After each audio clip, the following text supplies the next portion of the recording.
नमस्कार, Rajans career private limited के official YouTube channel पर आपका स्वागत है। मैं मोनिका चौधरी।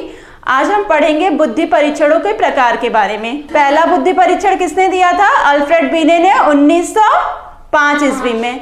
इनके बुद्धि परीक्षण के सफल होने के बाद बहुत सारे मनोवैज्ञानिक आए जिन्होंने अपने अपने तरीके से बुद्धि परीक्षणों का निर्माण किया। ठीक है, प्रशासन की दृष्टि से बुद्धि परीक्षण को दो भागों में बांटा गया है, व्यक्तिगत बुद्धि परीक्षण और सामूहिक बुद्धि परीक्षण।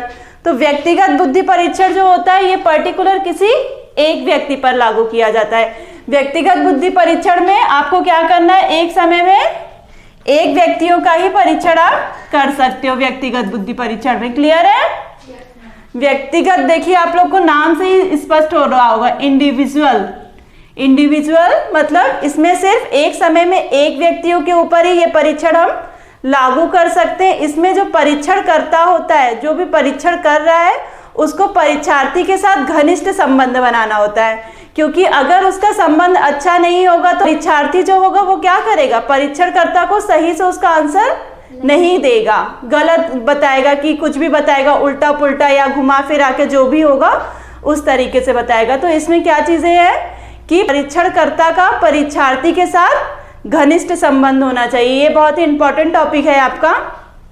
फिर आगे हम क्या देखते हैं, व्यक्तिगत बुद्धि परीक्षण भी आपके दो तरीके से होते हैं, शाब्दिक बुद्धि परीक्षण और अशाब्दिक बुद्धि परीक्षण। शाब्दिक बुद्धि परीक्षण में आपका शब्दों एवं भाषा के माध्यम से परीक्षण करते हैं हम। ठीक है, शाब्दिक बुद्धि परीक्षण में आप कैसे प्रयोग करोगे, शब्दों एवं भाषा का प्रयोग करके ये परीक्षण करोगे। इसमें क्या होता है, आप मान लीजिए जैसे आपका इंटरव्यू होता है, आप बैठे रहते हैं और सामने कोई बैठा रहता है जिसका आप परीक्षण कर रहे होते हो। ठीक है, आप क्या पूछे उससे कि आपने उससे क्वेश्चन करना स्टार्ट किया, तो वो क्या करेगा, वो उसका आंसर देगा। अगर वो बहुत नर्वस रहेगा तो उसका आंसर क्या होगा, उसी तरीके से देगा। तो आपको इसके लिए जब भी आप इंटरव्यू देने जाते हैं देखते होंगे, पहले आपसे नॉर्मल क्वेश्चन किए जाते हैं, उसके बाद आपका फैमिली कैसा है, आपका नाम कैसा है, ये सब चीज़ें पूछी जाती हैं, उसके बाद आपसे क्वेश्चन किए जाते हैं। तो सेम आपको यही प्रोसेस होता है। इसमें पर्टिकुलर कोई एक व्यक्ति होता है, उसी पे आपको क्या करना रहता है, परीक्षण करना रहता है। क्लियर है? इसमें आप भाषा, शब्दों एवं भाषा दोनों के माध्यम से उसका यूज कर सकते हो। आप उसको पेपर भी दे सकते हो और प्रश्नों को पूछ के भी उसका आंसर ले सकते हो। नेक्स्ट है आपका अशाब्दिक बुद्धि परीक्षण। अशाब्दिक से ही आपको देखिए समझ में आ रहा होगा, नॉन वर्बल। इसमें क्या करना है, बोल नहीं रहे, इसमें से संकेतों और चित्रों के माध्यम से ही आपको किसी का क्या करना है, परीक्षण करना है। आप जैसे परीक्षार्थी हो, ठीक है, आप परीक्षण कर रहे हो, तो जिसके ऊपर आपको परीक्षण करना है आप उससे क्या करोगे, शब्दों और चित्रों के माध्यम से प्रश्नों को पूछोगे और उसी के माध्यम से अपने प्रश्नों का उत्तर लोगे। क्लियर है? कुछ परीक्षण आपके शाब्दिक भी होते हैं और अशाब्दिक भी होते हैं, तो उनका नाम आपका लिखा हुआ है। कौन कौन से? बीने साइमन परीक्षण,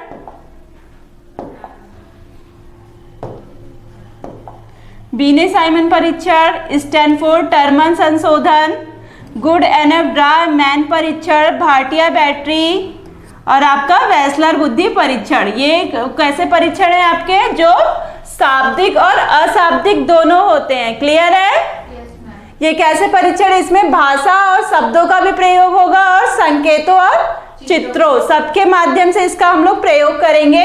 ये आपका एग्जाम में आता है, ये नाम आप लोग याद रखिएगा, कभी भी देगा, जैसे दे देता है आपका स्टैनफोर्ड टर्मन संशोधन है, बुद्धि परीक्षण, व्यक्तित्व परीक्षण और अधिगम परीक्षण, ऐसे ऐसे करके आपका 4 ऑप्शन दे देगा। आपको जो उस पर सही रहेगा उस पर टिक करना रहेगा। तो किस पे टिक करेंगे, बुद्धि परीक्षण पे। क्लियर है? यहां तक सबको समझ में आया? देखिए आगे हम देखते हैं सामूहिक बुद्धि परीक्षण, ग्रुप। ठीक है, सामूहिक बुद्धि परीक्षण में आपका क्या होता है, एक साथ बहुत सारे व्यक्तियों पे आपको इसका परीक्षण करना होता है। सामूहिक बुद्धि परीक्षण आपका स्टार्ट कब हुआ था, प्रथम विश्व युद्ध के समय आपका सामूहिक बुद्धि परीक्षण स्टार्ट हुआ था, क्योंकि उस समय युद्ध करने के लिए बहुत सारे सैनिकों की आवश्यकता थी, देश को बहुत सारे सैनिकों की, और उनको वो गाइड कैसे करे, अधिकारियों की, इन लोगों की जरूरत थी। तो इसीलिए सामूहिक बुद्धि परीक्षण का निर्माण किया गया। और सामूहिक बुद्धि परीक्षण आपके दो प्रकार के होते हैं, शाब्दिक सामूहिक बुद्धि परीक्षण और अशाब्दिक सामूहिक बुद्धि परीक्षण। इसमें जिनको भाषा के बारे में ज्ञान था वो थे, और अशाब्दिक बुद्धि परीक्षण संकेतों और चित्रों के माध्यम से किया गया। देखिए इसमें दो तरह के लोग आए जो सैनिक डिसाइड किए गए थे उस समय, प्रथम विश्व युद्ध के समय। उसमें दो तरह के लोगों को लिया गया था, एक था आर्मी अल्फा परीक्षण और आर्मी बीटा परीक्षण। आर्मी अल्फा परीक्षण उन व्यक्तियों के लिए था जो अंग्रेजी भाषा को जानते थे, और आर्मी बीटा परीक्षण उन व्यक्तियों के लिए था जो अंग्रेजी भाषा नहीं जानते थे और अशिक्षित थे। देखिए दो तरह की उस समय पोस्टिंग हुई थी, एक सैनिकों की हुई थी और दूसरी किसकी हुई थी, अधिकारियों की हुई थी। तो अंग्रेजी भाषा जानने वालों के लिए आर्मी अल्फा परीक्षण और अंग्रेजी भाषा नहीं जानने वालों के लिए आर्मी बीटा परीक्षण। क्लियर है? ये आप लोग के एग्जाम में आता है, याद रखिएगा आप लोग इसको। आप लोग को समझ में आ गया व्यक्तिगत बुद्धि परीक्षण और सामूहिक बुद्धि परीक्षण?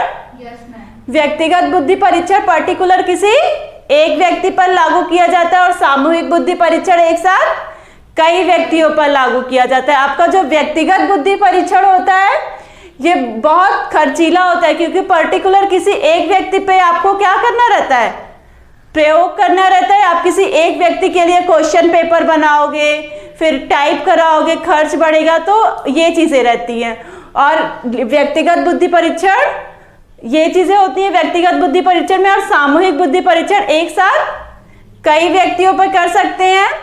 व्यक्तिगत बुद्धि परीक्षण आपका विश्वसनीय होता है, बट सामूहिक बुद्धि परीक्षण आपका कम विश्वसनीय होता है। इसमें नकल की चांसेस ज्यादा रहती हैं सामूहिक बुद्धि परीक्षण में। क्लियर है? सामूहिक बुद्धि परीक्षण क्योंकि एक साथ बहुत सारे लोग पेपर देते हैं तो इसमें चीटिंग करने की संभावना ज्यादा होती है, लेकिन व्यक्तिगत बुद्धि परीक्षण में चीटिंग करने की संभावना कम होती है और ये कम विश्वसनीय होता है। आपका जो सामूहिक बुद्धि परीक्षण होता है ये बहुत ही कम विश्वसनीय होता है, उसके कंपेयर में आपका व्यक्तिगत बुद्धि परीक्षण थोड़ा विश्वसनीय होता है। ठीक है? क्लियर है यहाँ तक?